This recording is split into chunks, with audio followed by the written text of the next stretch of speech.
Syria में Iran से जुड़े ठिकानों पर अमेरिका का हवाई हमला। हमले के बाद एक साथ दो ठिकाने खाक में मिल गए। इजरायल हमास युद्ध के बीच अमेरिका के इस हमले से ईरान और अमेरिका में ठन गई है। युद्ध का नया मोर्चा खुल गया है।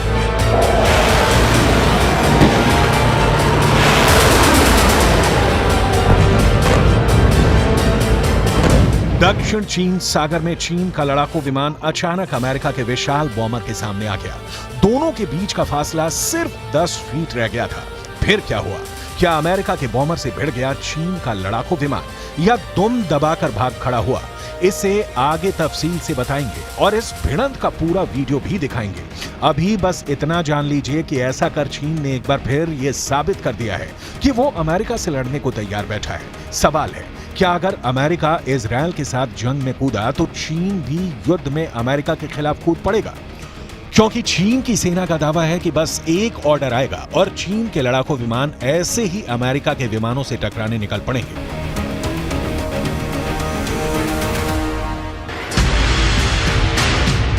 हमास का एक प्रतिनिधिमंडल गुरुवार को ईरान के विदेश मंत्री के साथ रूस पहुंचा। हमास का प्रतिनिधिमंडल ऐसे समय में मॉस्को का दौरा कर रहा है जब इजरायल गाजा पट्टी में हमास के ठिकानों को तबाह करने में लगा है। हमास की तरफ से रूस में हुई इस मीटिंग की तस्वीरें जारी की गई हैं। आगे बढ़ें। इससे पहले इस तस्वीर में दिख रहे लोगों को जान लीजिए।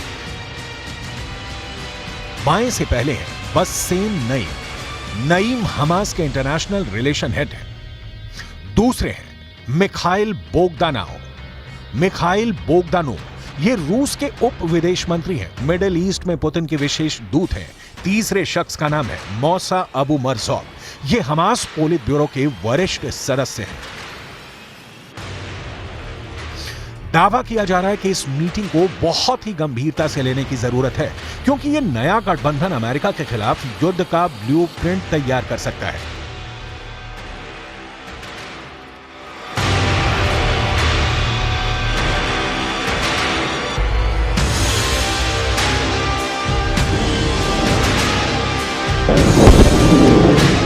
रूस, ईरान और हमास अगर एक साथ मिलकर अमेरिका के ठिकानों पर हमला करते हैं तो अमेरिका के पलटवार से विश्व युद्ध शुरू हो सकता है, क्योंकि मिडिल ईस्ट में मौजूद अपने ठिकानों पर हो रहे हमलों का बदला अमेरिका कैसे लेता है, इसकी एक झलक अमेरिका के इन हवाई हमलों में मिलती है। अमेरिका का पहला हवाई हमला, अमेरिका का दूसरा हवाई हमला, अमेरिका का तीसरा हवाई हमला। अमेरिका ने ऐसे लिया है अपने सैनिकों पर हमले का बदला। अमेरिकी लड़ाकू विमानों ने सीरिया में ईरान समर्थित 2 मिलिशिया ठिकानों पर बमबारी कर युद्ध का एक नया मोर्चा खोल दिया है। इजरायल हमास युद्ध के शुरू होने के बाद एक बार अमेरिका और ईरान आमने सामने हैं। इसी महीने खाड़ी देशों में मौजूद अमेरिकी ठिकानों पर हमले हुए। इन हमलों में अमेरिका के 24 सैनिक जख्मी हो गए। एक की जान चली गई। इसके बाद अमेरिका ने ऐसा पलटवार शुरू किया है जिसमें दुनिया को विश्व युद्ध के संकेत दिखाई दे रहे हैं।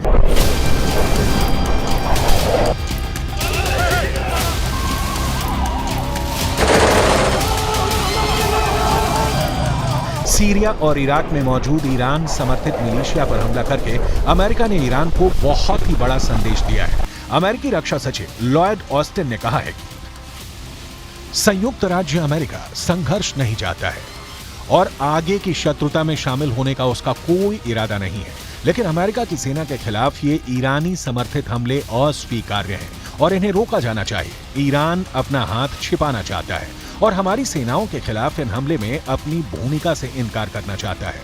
हम उन्हें ऐसा नहीं करने देंगे।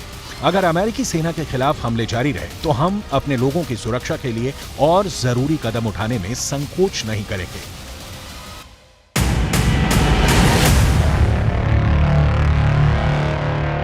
वरिष्ठ अमेरिकी सैन्य अधिकारियों के मुताबिक अमेरिका ने इस हमले को अपने 2 F-16 लड़ाकू विमानों से अंजाम दिया है।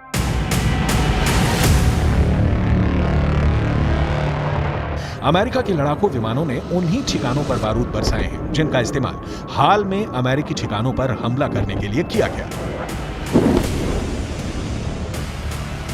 अमेरिका की तरफ से यह हवाई हमला इराक की सीमा पर सीरिया के शहर अबू कमाल के पास किया गया। अमेरिका का दावा है कि यहां ईरान के रिवॉल्यूशनरी गार्ड कॉर्प्स ने अपने हथियारों और गोला बारूद का डिपो बना रखा है। इसके काफी नजदीक अमेरिका का एक अहम ठिकाना भी मौजूद है, जिसे हाल में कई हमलों में निशाना बनाया गया है।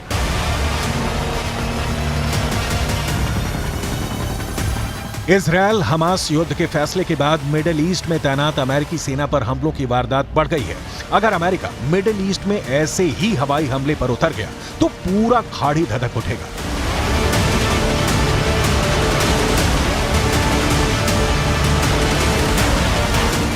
सीरिया में हमले के बाद दक्षिणी लेबनान का नंबर आ सकता है। दक्षिणी लेबनान के साथ साथ इराक और यमन में भी अमेरिका पलटवार कर सकता है। हाल में अमेरिकी बेस पर कम से कम 12 हमले किए गए। इन हमलों में 21 अमेरिकी नागरिक घायल हुए। इराक में अमेरिका के बेस अल असद और सीरिया में अल तनफ गैरिसन में ईरान से जुड़े संगठनों ने यह हमला किया था। अमेरिका का कहना है कि आज किया गया हमला उसी का जवाब है। पेंटागन के मुताबिक इराक और सीरिया में मौजूद अमेरिका के बेस पर दर्जनों हमले किए गए हैं। मिसाल के तौर पर 17 अक्टूबर को इराक में अमेरिका के बेस अल असद पर हमला हुआ। 17 अक्टूबर को इराक में ही अमेरिका के अल हरीर एयर बेस पर हमला हुआ। 18 अक्टूबर को सीरिया में अल तनफ गैरिसन में ईरान से जुड़े संगठनों ने हमला किया था। 24 अक्टूबर को सीरिया में अल उमर ऑयल फील्ड बेस पर हमला हुआ। वहीं इराक में एरबिल एयरफोर्स पर ड्रोन से हमले की कोशिश की गई। इन्हीं हमलों के जवाब में अब अमेरिका ने अपने लड़ाकू विमानों को हमले के लिए उतार दिया है। हमले का असर ईरान की बौखलाहट में साफ साफ नजर आया। वहीं तनाव का तीसरा एपिसेंटर दक्षिण चीन सागर बना, जहां अमेरिका और चीन के लड़ाकू विमान भिड़ते भिड़ते बचे। अमेरिका का दावा है कि चीन का विमान J-11 अमेरिकी विमान से टकराते टकराते बचा।